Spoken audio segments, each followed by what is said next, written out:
chance to say thanks to everybody that's come. There's more out there. I'm going to briefly introduce Donnie. I say briefly because I want to turn it over to him. Some of you guys have seen some of his work by just going to our website. Donnie designed our website, and he's also designing our new website. And so, you know, somebody asked me the other day about Donnie and the work that he does, and I can say that he's one of the only vendors, like, you know, computer or tech guys outside of this building that really does exactly what he says, does some of the best work, honest. I can't talk highly enough about Donnie and what he does. I think our website looks awesome. The new one is going to look even better, he says. And looking at some of the stuff that he's going to go over and show us, I'm really excited. He says he might be a little bit nervous, but I know you guys are here to learn, and I'm excited. The owner, Monty, if you haven't met Monty, take a minute and meet him. He's in here because he's excited about it. This is going to be something that's going to be a whole lot of fun. So I'm going to turn it over to Donnie, and let's just sit and hang out and enjoy it. Thank you, Richard. Appreciate it. Hi, everybody. It's great to be here. And give it up for MIRC for having a branch like this. This shows what an awesome company it is. It cares about the dealers.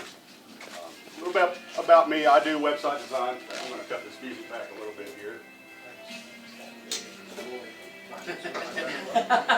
We want to hear you. Huh? We want to hear you. Yeah. Cut this down here. There we go. There we go. Try to squeeze this so it's not in between. Get one of these. Oh, thank you. You want to sit right here? So actually, Yeah, I'll my sit right craft over here out of the way. is website design. I've been doing that for 15 years. That's how I make my living. But I've done photography for 25. It's something I've had a passion of, and I really love it. I do a lot of food photography for restaurants. I was in the restaurant business 20 years, so I have a lot of restaurant contacts. So I do a lot of restaurant websites, food photography, and restaurant interiors and whatnot.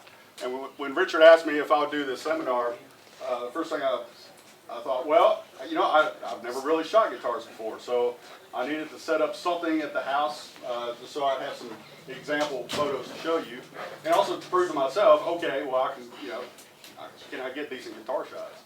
So what I have here is just a really simple setup, just inexpensive, and just to show you that you don't have to spend a lot of money to get some decent pictures. Talk to me a little bit about what kind of challenges do you have when taking your guitar shots? What are some of the issues? What are the problems? Lighting, Lighting. keeping the fluorescent lights out of it. So you have fluorescent lights above. Yeah, keeping the white glow off of it, trying to get it diffused. I know everybody here's going to be shocked to hear this, but believe it or not, our store doesn't have a dedicated photography studio. Sure. But, so what we do is I go in the mornings early before we open, before the people are in the teaching studio, and convert it into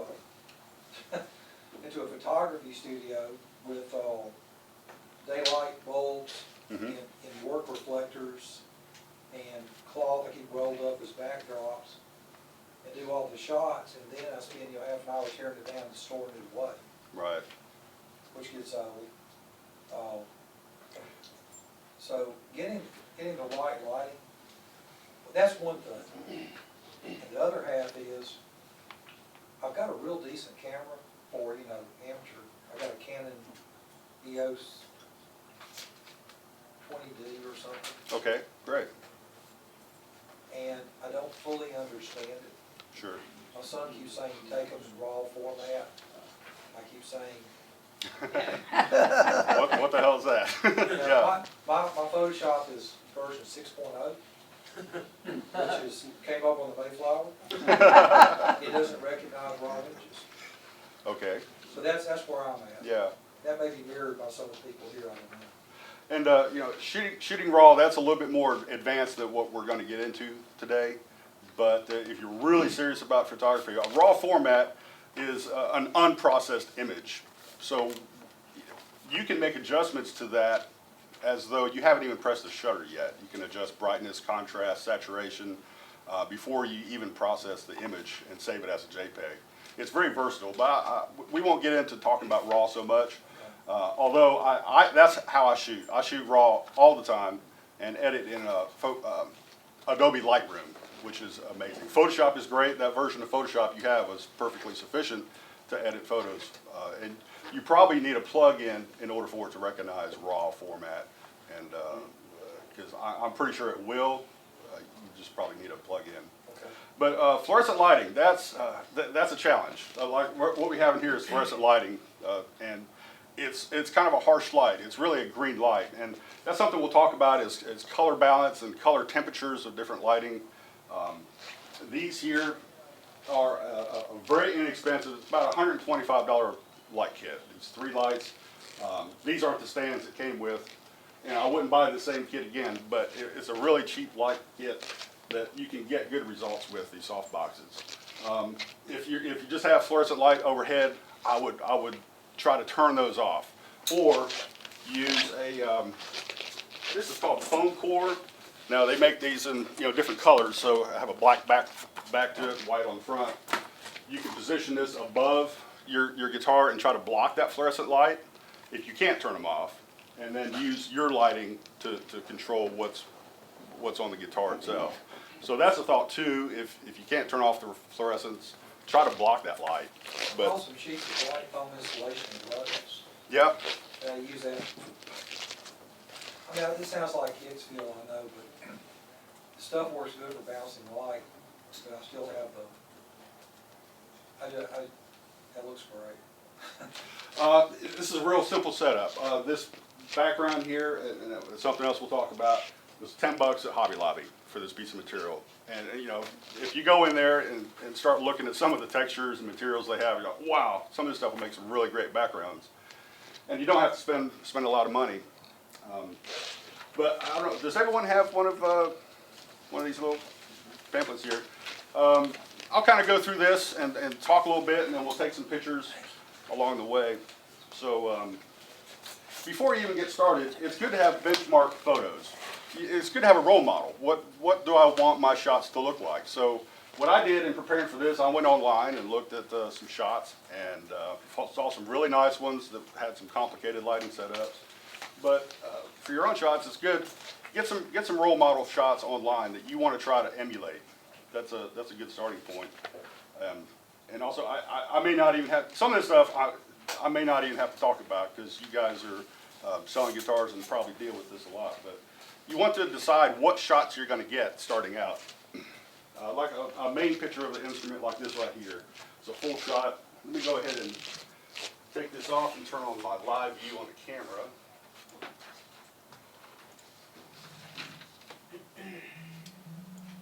Just here.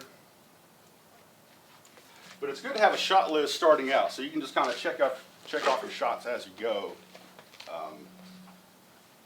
And you want to work in a space that's big enough if you can. I have the luxury of a nice area here, with all the stands, the cords, the tripod. It's easy to get tripped up, so if you can work in a space that's big enough, please do.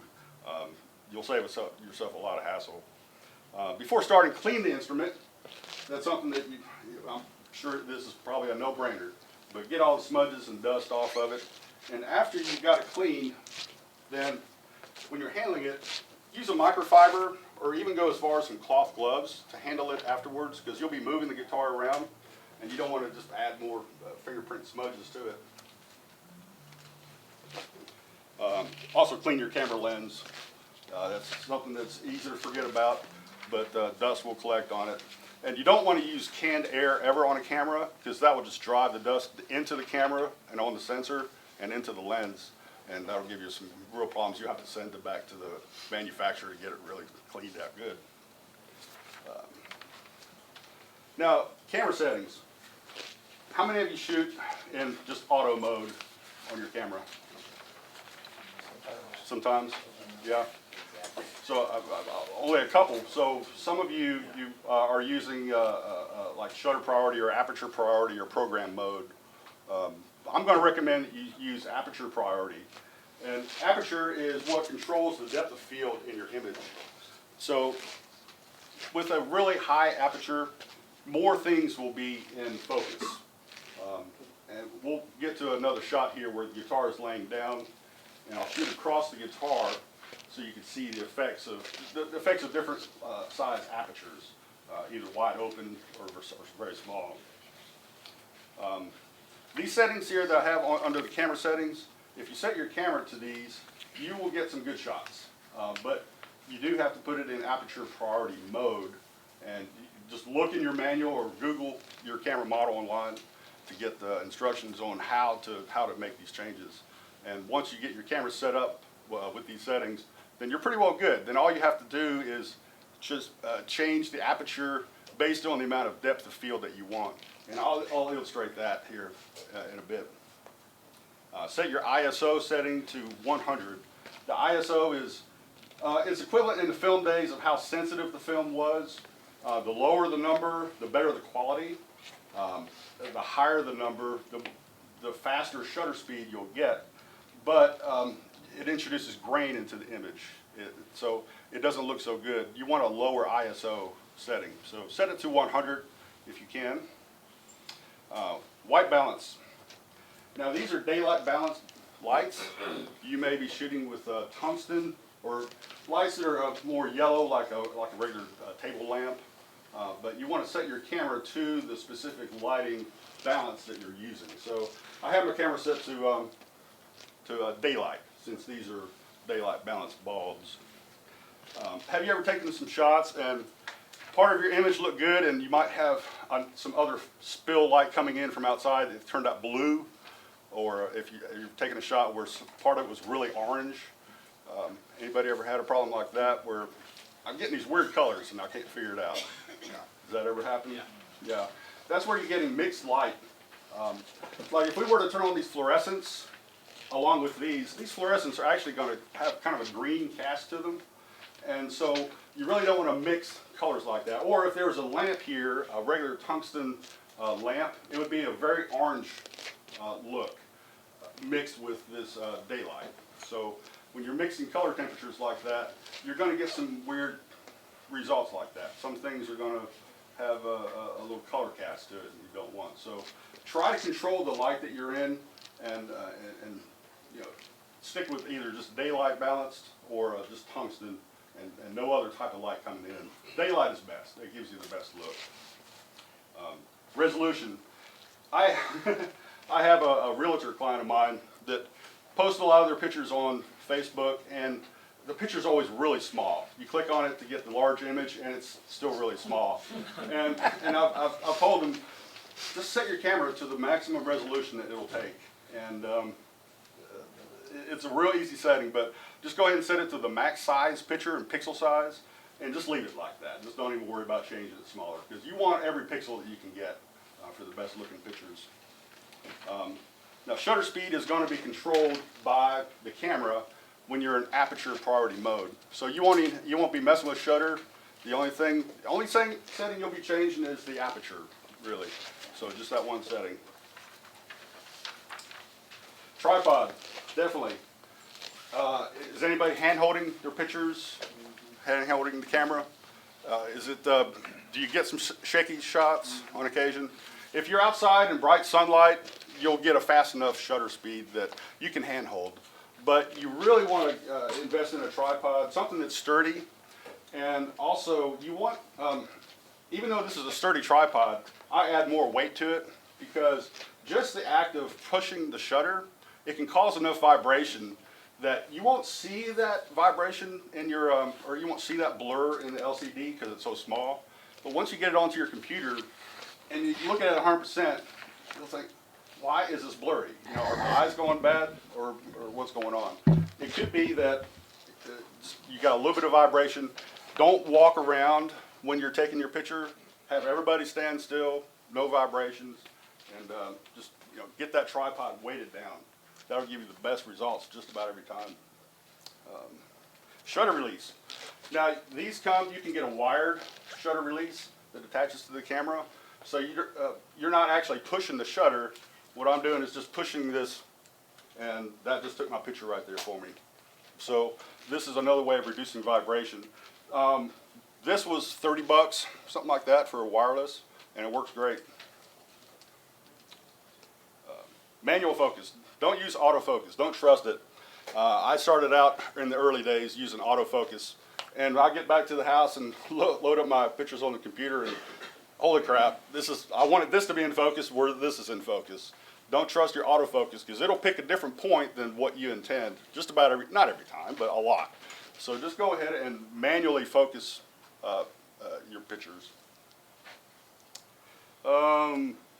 Optical zoom versus digital zoom. Is anybody using a point and shoot type of camera that advertises like 20 times zoom or 30 times zoom, something like that? Or is everybody using a DSLR type of camera that you can change out lenses? Is that most folks? Okay, good. Because digital zoom, never use it. All that's doing is scaling up the image, and it'll pixelate. You won't see it in your LCD, but once you get it home, you'll see that pixelation. So never use digital zoom. Optical zoom is where the lens itself is doing the work, just like this here. So there's no digital zoom. Background. Like I said, this is a $10 piece of cloth and a couple of stands. You don't have to invest a lot of money, but don't shoot your guitars with a cluttered background. That's the first sign of an amateur shot. It doesn't take a lot to set up something. If you're using if the guitars you're shooting are light, then use a dark background for that contrast. But if you're shooting a black guitar, then try to use a lighter background. Or you could, if you only have a black background, you could put a light just on the backdrop to illuminate it, and that'll create a little contrast between a dark guitar and a black background. So that's something to consider. Now, lighting really is the most important part of everything. You don't have to have a great camera or a great lens, although that helps. But if you have good lighting, that is half the battle right there. And so this is a simple 3-point setup right here. I have these lights opposite each other and pointed in, and we don't really see a shadow down the middle, but set up your lights similar to this, and we'll be doing a lot of adjusting once I actually get to shooting here in a second. And don't use on-camera flash. If your camera has it, don't use it ever. That look with a straight-on flash, it's horrible. So turn that off by all means. As far as lighting, natural light, you were talking about shooting outside in natural light, and if you're only shooting one guitar, that would probably be okay because it won't change much in a short amount of time. But if you're shooting a bunch of guitars, then the lighting will change. A cloud will come over the sun, then your lighting is changed, and your white balance is changed.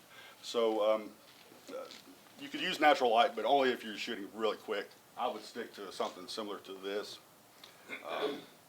Off-camera flash is another option. We won't get into flashes. That's a little bit more advanced. Maybe we'll do an advanced class next year on flashes, but that's a whole nother ballpark right there. Continuous lighting, this is what we have here. Umbrellas. Now, umbrellas are another way to diffuse the light, but the problem you'll have are reflections in the guitar. The umbrella will look like a blob. You'll see the spines of the umbrella. If you're shooting something that's not reflective like a person, then umbrellas work great. But don't use umbrellas for shooting reflective surfaces like this. Large soft boxes, the bigger the soft box, the better. You get a nice soft light from a large light source in relation to the object. So if I were to take this light and move it way back, then I would get some harder shadows. If I put this closer, then the shadows, you get a really nice diffused light when the light is closest to the object. So use large soft boxes. That makes a large light source.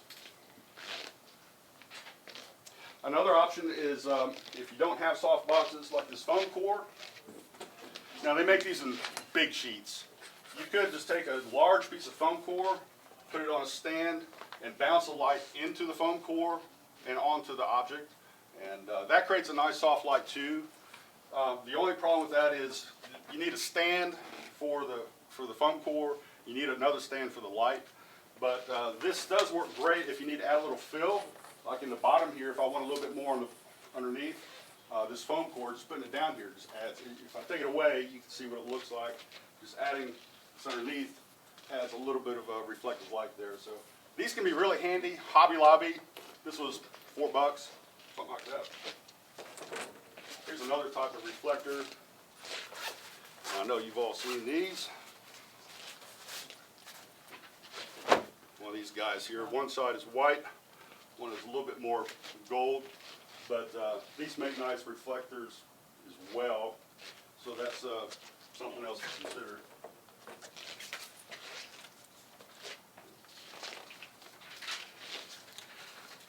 So reflections.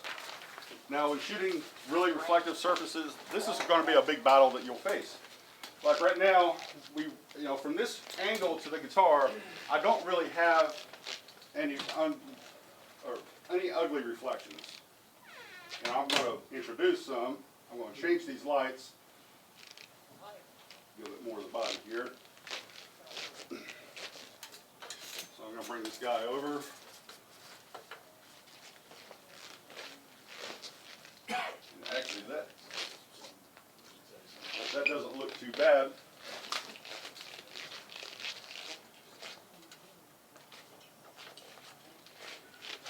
With something like this here, you really see the reflection of the softbox in the guitar, and that's not horrible, but just it takes little adjustments to the light to still illuminate the guitar, gets a nice even light, but remove that big reflection in there.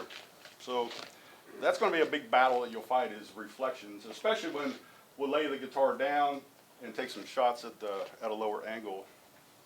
Take lots of pictures. In the age of digital, it's free.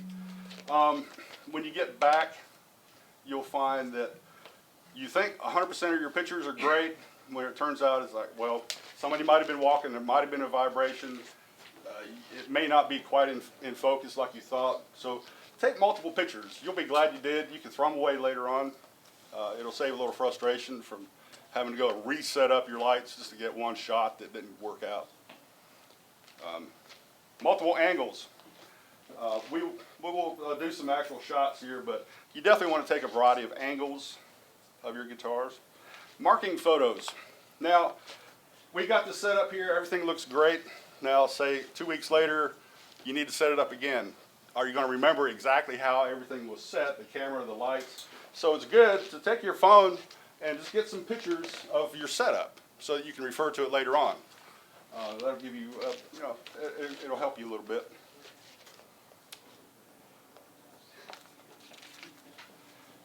Now we are going to use a little, when I lay the guitar down, I'm going to use a little bag of rice to support it up. I don't want to just put the guitar flat on the table.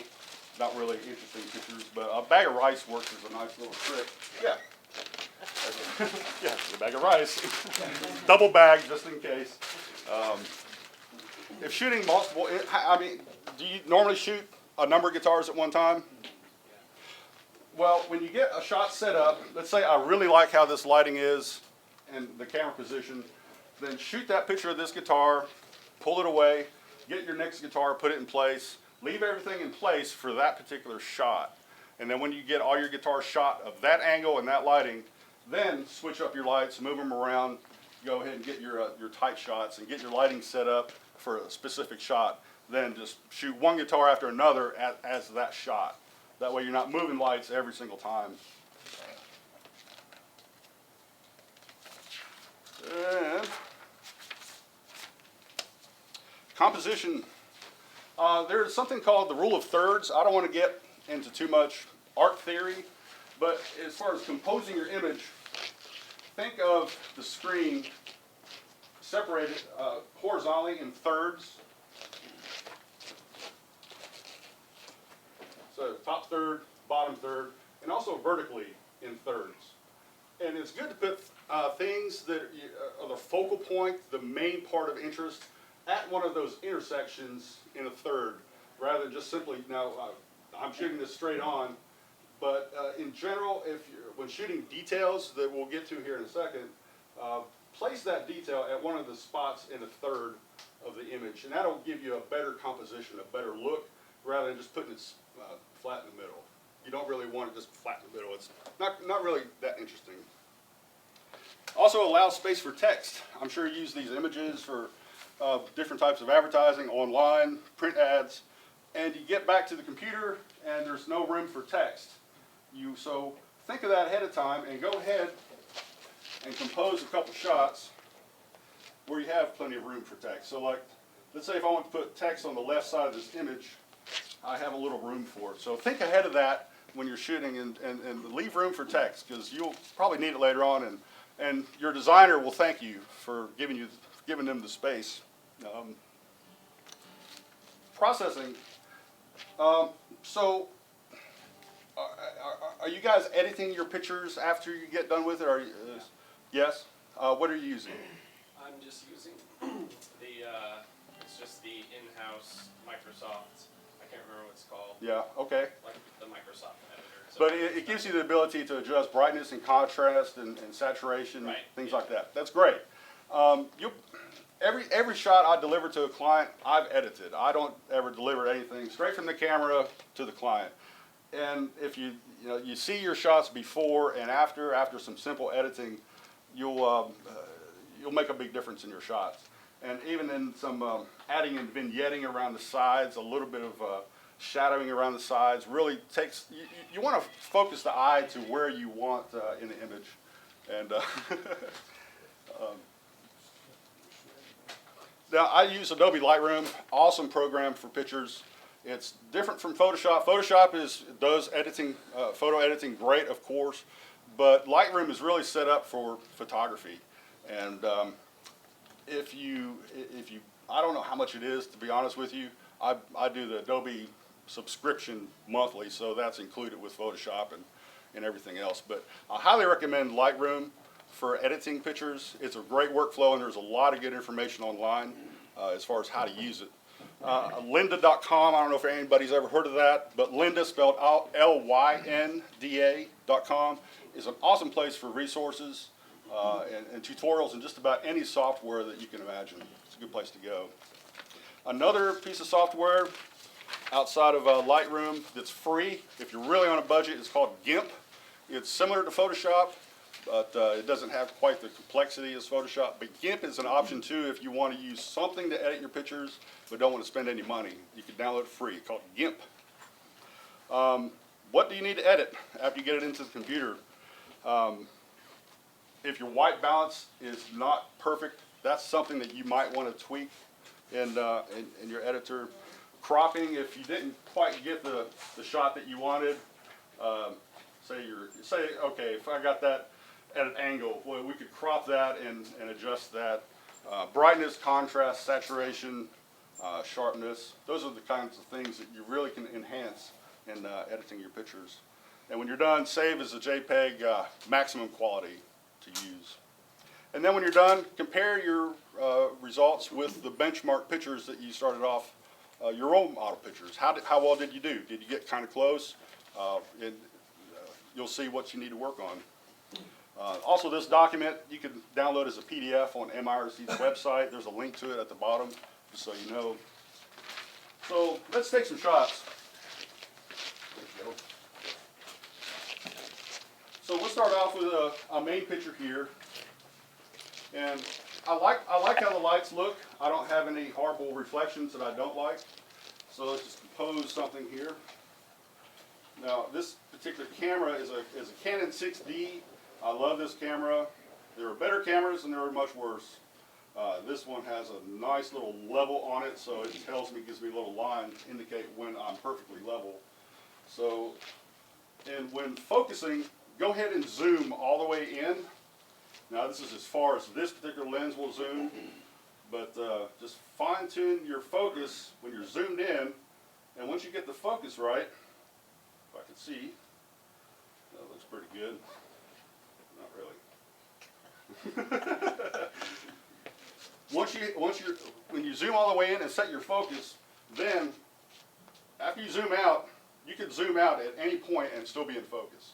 So that's a little tip right there to save time in focusing. So let's go ahead and take this shot here, like that. Now my settings, I have this ISO set to 100, and I have the aperture set to 4.5, which is wide open. I can easily change that Now that would give me a little bit of blurred, if I was seeing the background, it'd be blurred a little bit. I'll change this to 8. And this will be more apparent, actually I'm gonna make it 11. And so that affects our shutter speed here, so I just went from a 1/13 of a second with the aperture wide open to, here you go, left, to a little bit more than half a second. So it's a longer shutter speed, and there's no way I could hand hold the camera for that length of time and get a nice, clear, crisp picture. So that's where it's great to use a tripod. So we'll take another picture here at f11. This is going to pretty much look the same. So let's take some more pictures of, let's rotate the guitar a little bit, Holly, if you would. And use this microfiber to try not to get smudges on it. Do you mean just like at an angle like that? Yeah, yeah, actually go a little bit more and just the whole stand. Oh, okay. Yeah. And I'll tell you what, I will move the stand. And so, yeah, there we go. Yeah, good. Something like that, that looks good.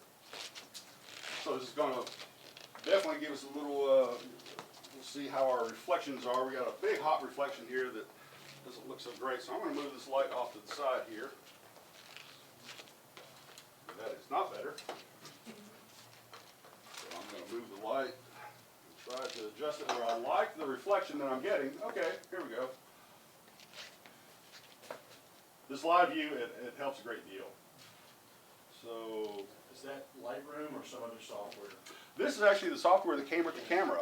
Yeah, it came with the Canon, and you could download it from their website if you have a Canon. Connect with USB or Firewire? Yeah, it's a USB. Small USB in the camera, large USB, and this is called shooting tethered. When you tether it to a laptop, and having a bigger view from the LCD, I'll tell you, I'm about to be 50 years old and I'm shocked. My eyes are like, oh my gosh, my eyes are getting worse as I get older, and that's just going to happen. Can't do anything about it, but it does help a lot, and this is free software. So I kind of like that lighting. I have a pretty high reflection at the top on the headstock. Holly, why don't you go and turn off that light in the back, and let's take a look and see what it looks like without that. Because I don't want such a hot reflection. Okay, so that looks a lot better, just with these two lights here. So I'm going to take a shot of that.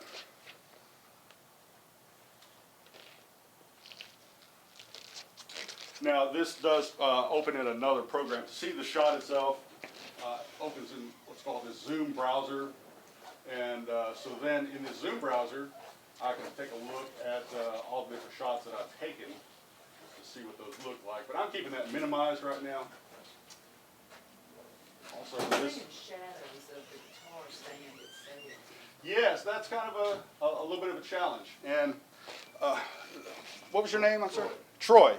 We were talking about that as far as different devices. I don't really know what else is out there to support a guitar. To get rid of the stand. You do, but then you have to figure a way I've to. seen pictures where there appears to be no stand. Yeah. There's something behind the backdrop or under it or something. I'm sure there are devices out there. I don't normally shoot guitars, so I don't know what's available on the market. But I'm sure things are available that you can still put your guitar up. Sure. Yes, sir. I just wonder what happens if you drape the black over the stand and then you put the guitar in there. Yeah, then the backdrop itself would be in the way. Put the stand under the.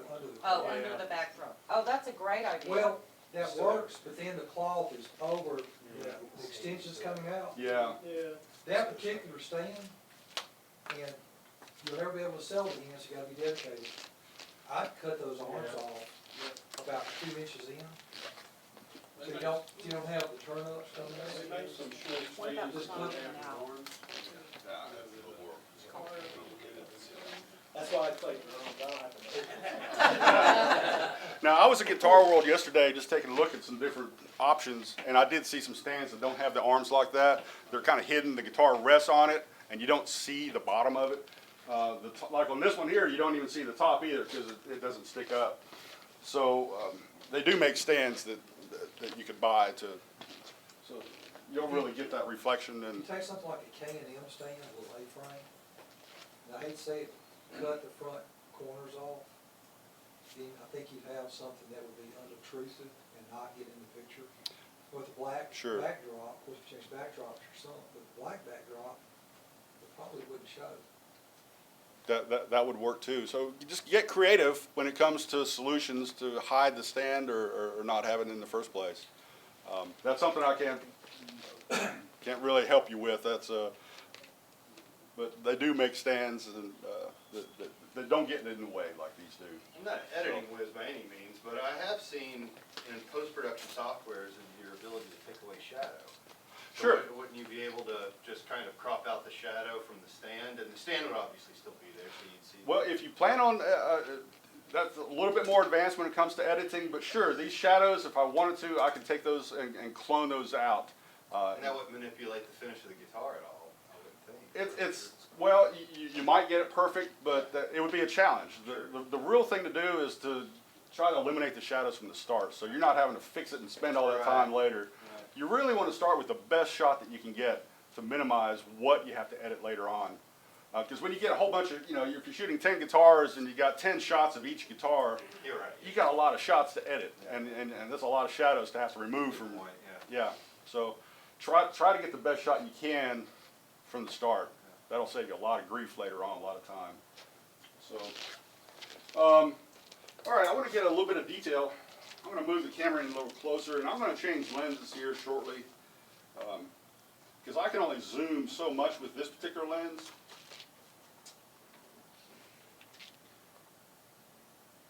So I'm just kind of framing up my shot here, and then I'm going to focus.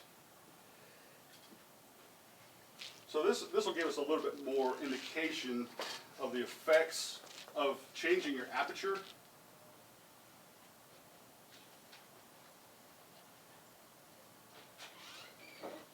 Okay, so I'm focusing on this knob up here in the upper right hand corner, and this is flipping around. Let's see. There we go. So this knob in the upper right hand corner, I want that to be my focal point. So I'm going to put that right at this, as far as thinking about the rule of thirds and the composition, I'm putting that knob on this third, to the right and down. So that's going to be the point that is my focal point. So as far as the lights go, this doesn't look too bad. Let's move this guy around a little bit. There we go. We start getting a reflection there. And I don't mind some of that, but I just want a little piece of that reflection. I don't want a big chunk of it. So I'll do something like that.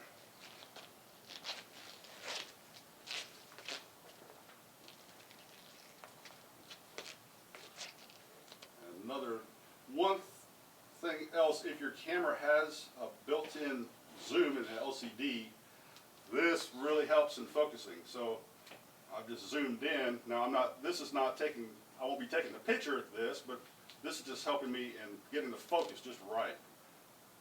Okay, there we go. So I like that shot. My aperture is f11. So just for illustration, I'm going to change that aperture.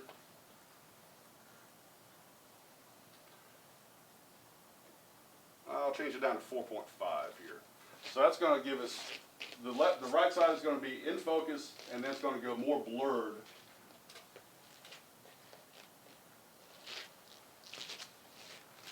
And I don't think the live view is really giving me what that looks like. So let's take a look at the actual picture.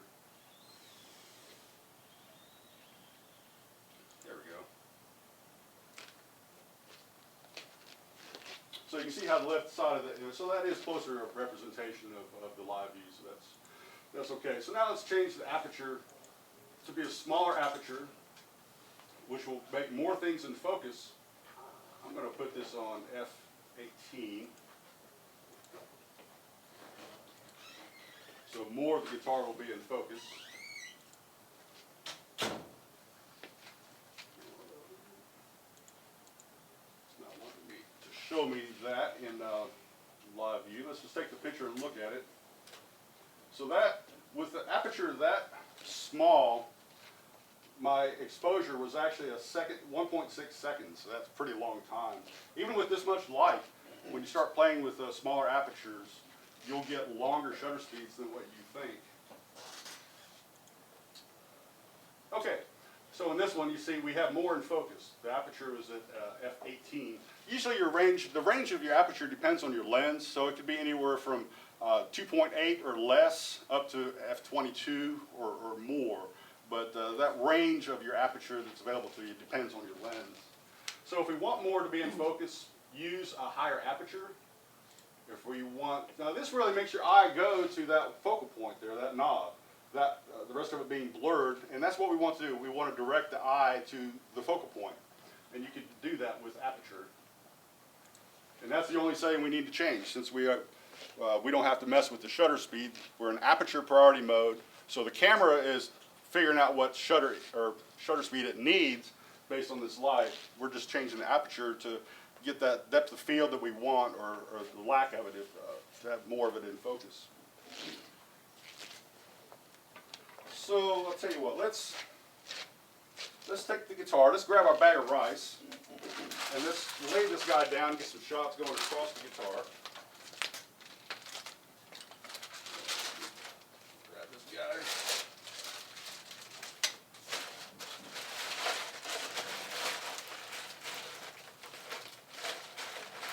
We want the bag of rice to be pretty much out of the way, not in the shot. They may be able to find something that's less slippery. Something like that. Yeah. Yeah, a cloth bag would probably work better than a plastic bag. Although a plastic bag works great on my acoustic guitar, similar to this, but that's just gonna, there you go. So, what I'm gonna do here is actually change my, well, what I need to do is lower my tripod. Will you hold that for me? I'm going to make sure that the camera is locked down, which it is. It's not going anywhere. This guy up. I've taped myself into a hole here. There we go. Okay.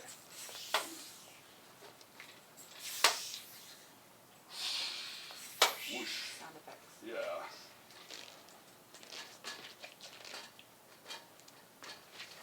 Okay. Does this go back on? Yeah, go ahead and put that back on. Thank you, Holly. My friend Holly Lewis, by the way, she's an amazing singer here in Nashville.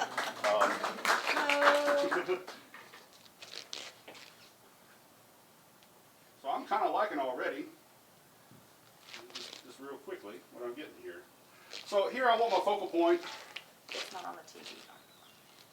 Oh, thank you. Still looking at the last shot. Let me minimize that guy. There we go. Okay. All right. I'm not a guitar person. I should know this. What do you call the bottom part of the guitar here? The bottom, please. The bottom? Thanks. That's what we're here The for. bridge? Yeah, the bridge. Yeah. The bridge. Okay. All right. The bridge. I want the bridge to be the focal point here. The bottom. And the top. Yeah.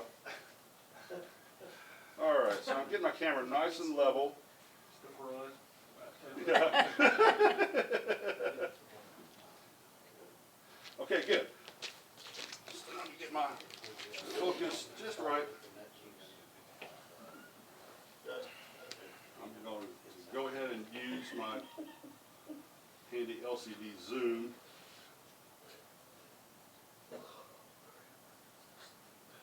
Okay, there we go. I'll take that.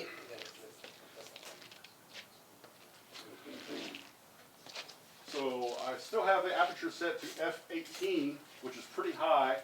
let's take a shot. That's going to give us a 3.2 second shutter speed, pretty long. So I don't even want to move during that. So now let's see what that. Okay, so we have a good bit in focus. That may be the shot that you want to have a lot in focus. But now let's change the aperture. I'm going to open it up more. I'm going to go the other way. I'm going to take it down to, let's say, 5.6. That'll be a real good illustration.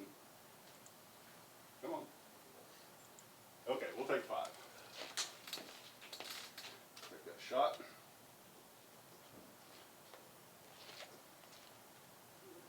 Look at it. Okay, you can see the difference. So this really, the aperture is at, was at 5. This is showing me right here. So we got our focal point, which is in this third relative of the image, and the rest of it goes off nice and blurred. That gives a real nice look, and if you want kind of an artistic look, it looks pretty good. And I'm happy with my lights. I don't have any reflections that I don't like. If this light up here was on, it would, go ahead and turn that on. Let's see what it looks like. I have a feeling that we'll probably get a reflection that we don't want. Let's just see, let's go back to live view. Okay, yeah, that looks good. Yeah, it adds a little highlight to the strings, and it actually more directs your eye. I kind of like that, so let's take that shot.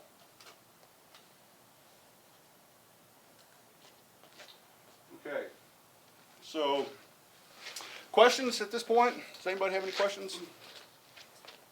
So obviously, having a light kit is like the best thing. But I don't have a light kit. I just have fluorescent lights, and I just Okay. compensate for it in editing. Do you have any like more tips for that? Like for all you Yes. work with is, Well, if all you have are fluorescent lights, now you're talking about lights in the ceiling? yeah. Well, then you want to probably get some reflectors and try to bounce that light. So it's not necessarily just the light coming from the fluorescent lights, but more bouncing off the cards and coming from the side. And it's going to be really important for you to make sure your white balance is set to fluorescent lighting so that your colors are accurate. Okay. If you have it set to anything else, your colors will be off. Okay. So fluorescent lighting will be kind of a green light, but if you have your white balance set to fluorescent, then that'll be a big part of the battle for you. So you're saying the white balance in the camera, and there's a setting specifically for fluorescent Yes. lights? Yes, yeah, there should be a setting for fluorescent lights. There should be settings for daylight, natural sunlight, for tungsten lighting, which is like lamps, more yellow light, cloudy days. There'll be a number of settings for your white balance. Okay. So you can set it specifically to fluorescent, and that'll save you a lot of pain in the editing room trying to correct your colors. Now let me show you something else. When it comes to white balance, I have, where is this?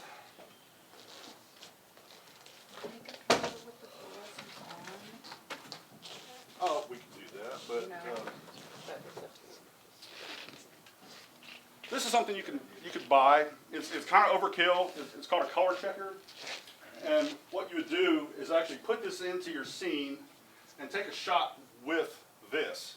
And then, so once you get into your photo editing software, then you know what is white. You can select the white or the light gray here, and this will give you your white balance perfectly. You can also do what's called a custom white balance, which is taking it could be a white card or a gray card. This right here I use for white balance sometimes too. So what I would do is put this into my scene with the lights that I'm using. It could be fluorescent lights. Holly, will you hold this here? Sure can. So, here we go. Right in this area. That's good, actually. So what I want to do, well, I'm not really filling the frame with it because I can't zoom quite enough, but what you do is simply take a picture of it. That's good, thank you. So now I have a picture with that gray card.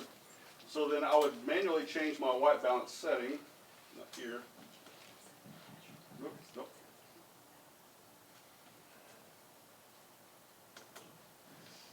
Okay, it's not gonna let me get to it. But what I would do is I would change my white balance setting to custom, and it's gonna ask for, okay, what picture do you wanna use as a reference? And so I'd point it to that picture with the gray card, and then your white balance will be spot on regardless of your lights.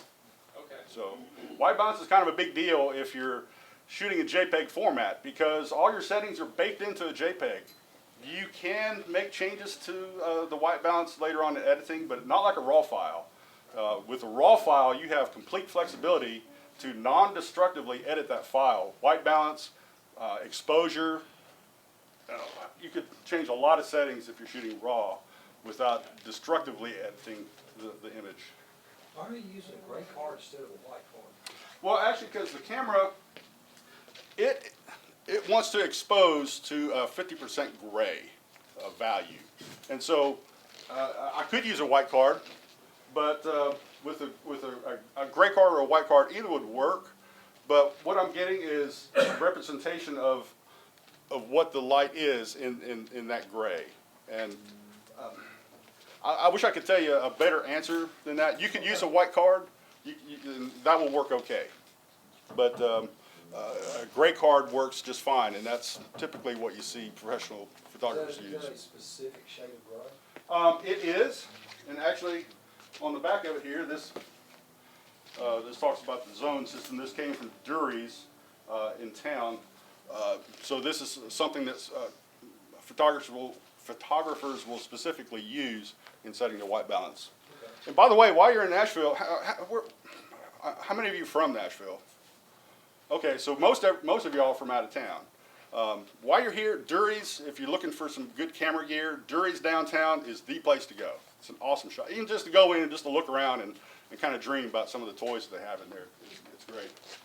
So, here you go. What other questions, what other problems that maybe I haven't covered in this that I could help you with?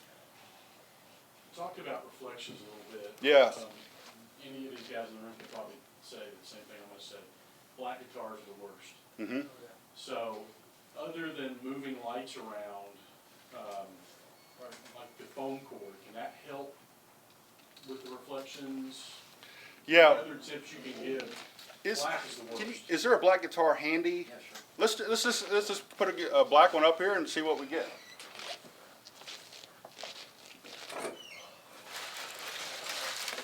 We can put the stand back up there, if you would, and I'll set this off to the side. With that guitar, and say we're not quite ready to invest whatever amount we have in, what's the difference in, like, say, like even an iPhone? Well, For like just simple eBay pictures? yeah, you could use a phone. The problem there you're going to have is you really can't control the zoom. Yeah. It's going to be a wide shot. Now, you could use an app to zoom in, but that's going to be digital zoom. It's just going to scale the image up. So you could use an iPhone if you don't have a camera, but I would say, you know, if you could spend a couple $100, even on a point and shoot that you can adjust the settings, I would do that. You know, you can even get, I have an original Canon Digital Rebel, it's probably 10 years old. You can pick them up for $30 or Craigslist. It's just a 6 megapixel Really camera, dusty. but it's just, yeah. It is original dusty. SLR, My it's husband fantastic. Yeah. So, you can find some older ones. I'll de-dust this puppy for us. Have you spent any time with Mr. Graham looking at guitar Yeah. down there? I mean, it's amazing, they do a lot of it. Some of these guys like. Oh, don't worry about that. I'm just worried about the big Just a bulky little bit. pieces The of background shit. is taken, The stuff. and I can't think of the name of it. Blow off. Yeah. Stop blowing me off. Is that good? Yeah. These are magic. Yeah. These are grueling shots. And, Okay. Yeah. You can actually download some really cool apps that work exclusively with Instagram that'll have presetted filters, is what they call it. And you'll actually you can get some really nice filters out Let's of say them. for your average consumer who's looking on their iPhone to buy a guitar, Sure. you know, you can do it right there, and it's also a lot quicker. Yeah, oh no, absolutely, no question. And then get 18 photos loaded up real fast. Well, it's PR in general, you know, they say don't to overpost, but something a day or every other day or something just to keep the audience sort of attached and stuff. I wish we could The take a life picture with an expectancy of iPhone Facebook posts and is show the 45. difference. Well, Yeah, You won't be able to see that on the TV, but, I'd say Just to maybe pass it around, they can show the difference. if they're only following two people, yes. And they really wanna know, Sure. I wish you could take But the fluorescence and find a way. to Facebook is sort of, divide a little bit. yeah, if you do a we're close on morning, times. noon, Yeah. or early evening post, That's right. you've kinda got it covered, you can schedule those. Yeah. So you don't have to be there. You know, I'm actually, I fall into that stereotype, I guess you would say, because I get a lot of, I follow a lot of my news on Twitter, because you can choose what outlets that you follow, and I wake up in the morning and I find my cherry-picked sources, but then I'm never on it during the day, so I miss all of that. Yeah, So you never know who you're getting. we schedule for like 8:10, Yeah, 12:30, there you go, yeah. 7 o'clock in the evening. So we're after got to work, they're gonna check Facebook. Right. We're after break for lunch, they're gonna check Facebook. After they get home, they have the first 2 years, they're gonna check Facebook. Yeah, that's it. So we're talking about reflections, Yes. black. Yes. Smart, I yeah. suppose you said the first 2 beers, so it buys us many more. Well, Yeah. if you knew our customers, you know. So talking about reflections and a black guitar, I tell you, I'm having some pretty good luck here. Yeah, I was gonna say, it's looking good from here. Yeah, you know, I could screw it up pretty quick if I wanted to. You know, something like that, probably don't want. But, Les Paul. That one, it looks great in your picture because the top of that guitar is one plane. Yeah. right, Yeah. I think most of the folks would agree when we get a guitar that has a curved top like right, that curved uh-huh. top, you get the reflection out over here, Yeah. now it's over here. Sure, And yeah, I'm just chasing it all the time. Yeah. right. Right. Yeah, because I tell you, this is looking pretty good right here. I'm gonna That's go ahead about as forgiving as a black guitar as you can encounter. and- Yeah, yeah. Way to go, It's a Ian. different shade of black. Yeah. I'm sorry? So it helps if the backdrop is a different shade of black. Yes, and it is. It is. You know, something else that would make this shot better, if I could easily set up a third light down here, I can't, but if I had a light just a little bit behind the guitar on the backdrop itself, it'd create a little bit of a glow in the background. And just that little bit of offset from the background would be really nice. And that would just be, I'll tell you what, there's something else, if I had time I was going to get to, I know we're getting close on time. These little LEDs. Now, I have not used these with guitars. These are kind of cool for shooting certain things. Ian's bringing you a guitar, that might be a little trickier for us to do, so maybe we could use this. Excellent, okay, good.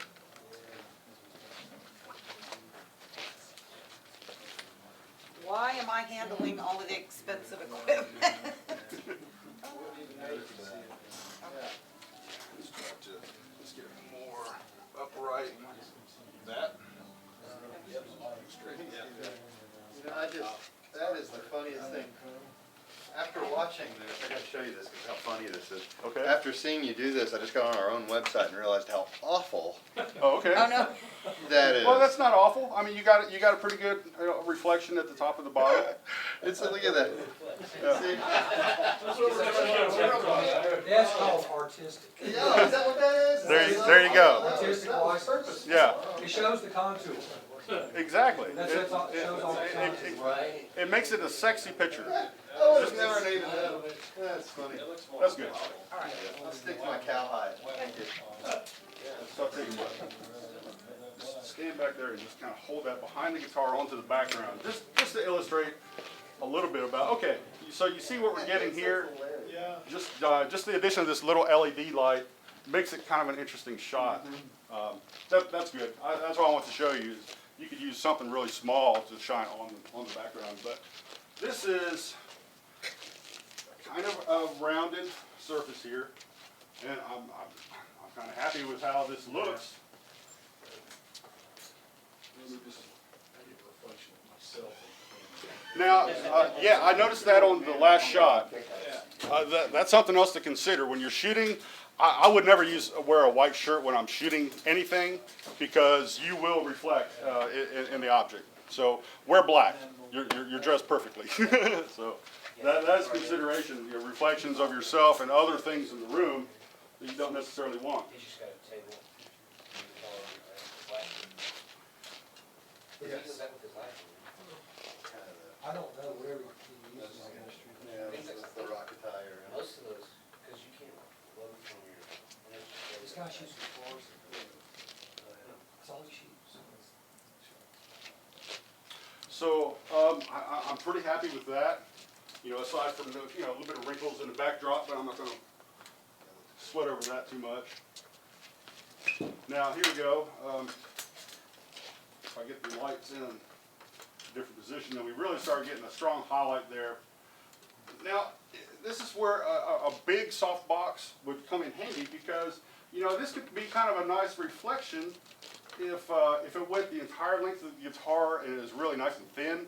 It would give a nice interest to it. Now that's not so good, but this is, you know, that's pretty good right there. Now this may not be the, you know, the same rounded kind of guitar that you were talking about. That's one of the troublemakers. Yeah. Yeah. Oh, it is? Yeah. Okay. But on a guitar like this, you don't want it to be completely flat. You want a little bit of some You want light to show on the the bottom. contour. There you go. Mhm. You want to One show the highlighter geography. so can show what's going Yeah. on. If you can't, if you're not showing the geography, it looks flat. You just don't want to see the dude behind the camera. Yeah. That'd be me. Depends on what you Photobombing. want. So, I tell you what, why don't you turn on that LED? Let me go ahead and take a shot with, what I'm going to do is, these pictures that I shoot, I'm going to go ahead and select some and edit them, and I'm going to show you before and after. This document here, that with that link to the PDF, I will update that later on. Give me a few days or a week or so, but I'll update that link to where you can see before and after pictures of the shots that I'm taking today. So, Tell me where. okay, well, actually a little bit more behind, get closer. Yeah, there we go, and down some. And tilt it more toward the guitar a little bit, so, yeah, okay, something like that, that's all right. So I'm gonna take this shot. That's good, Holly. Okay. Thank you. The light in the back is great. Yeah, Yes, and you know, these LEDs here, now I wouldn't necessarily, you know, shoot just a guitar with, now I have 3 of these guys, but I would have to do some experimenting to know whether I wanted to buy some of these to shoot. Where did that come from? Is that a photography specific? Amazon, I got this on Amazon. This is a newer brand, Okay. N-E-E-W-E-R. Familiar with them. Yeah, this model was 25 bucks. They have another one that's $38 that has more LEDs. But it's meant for photography. Yes, yes it is. But more things that aren't quite as reflective. What's the thing on the bottom, tripod mount? Yes, a stand, a light stand, Okay. has a little screw, so you can just screw it into a light stand. It's pretty convenient. It comes with a number of different diffusers that just slide into place. So these are kind of cool, but I would play with them before, you know, to know if you really, if they're going to work for you on guitars. Yeah. So, what other questions? How long, yeah, I do. Okay. How long have you been doing this? Photography since about 1990, so about 25 years. I know everybody here thinks this, but I'm gonna say it. I'm so glad you took your day to come show us this. Oh, thank you. Oh, appreciate it. Very absolutely. You know, Well- 'cause all of a sudden, because every time we get ready to take pictures, I feel like such a goober.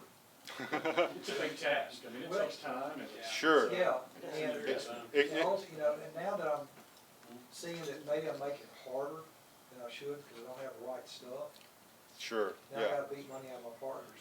Yeah. I have these same set of lights that he's got here, and they make it. You know, not counting the camera, Well worth the. you know, 200 bucks, and you've got a setup like this, so it doesn't take a whole lot of money. And that's really one of the biggest points I want to get across today was, you know, you don't have to spend a lot of money to get decent pictures.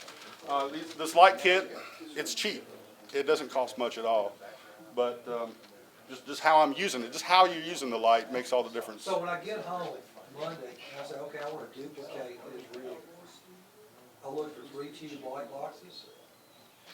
If you go to Amazon and just look for Cowboy Studio, you'll Well, see that exact kit. Now, I have to tell you, I would not buy this kit again, 'cause now that I have it and seeing how cheap it was built. Now, Cowboy Studio may make some better equipment that costs more, but I would, you know. Well, it's cheap, but it's cheap, you know? Exactly, It's, yes. Now, if you're gonna set this up and never have to break it down, these really cheap ones would be fine. But it's when you have to break them down, take out the bulbs and disassemble it, that's when stuff starts breaking. So if you can leave them just set up, if you have a big enough spot, then great. Then these really cheap ones will work fine, but it doesn't take a lot of money. So, well, thanks, I appreciate that. I was thrilled when Richard first asked me if I would do this. I was a little hesitant because even though I was in the restaurant business for 20 years and I've talked to people many times, I haven't done it since it's been a long time. So I was kind of nervous about talking in front of people, but I hope that I prepared good enough and gave you some information that is understandable. It's not too complicated, that you can understand and take something home. So. It makes me feel like I know a little bit, but it makes me feel like I've got the tip of the iceberg. But it also makes it feel like I don't have to invest 10 years of my life in learning everything. You don't, not at all. You know, I learn something just about every shoot that I do. Even though I've been doing it for 25 years, I still learn stuff all the time. Just never stop learning, and the thing is trying to remember later on the mistakes that you made. So it's fun. Photography is a blast. I love it. It's, you know, it's really a work of art. You're really up to your own creativity as to what you can put together and your own vision. But well, thanks everybody. You know, I appreciate it.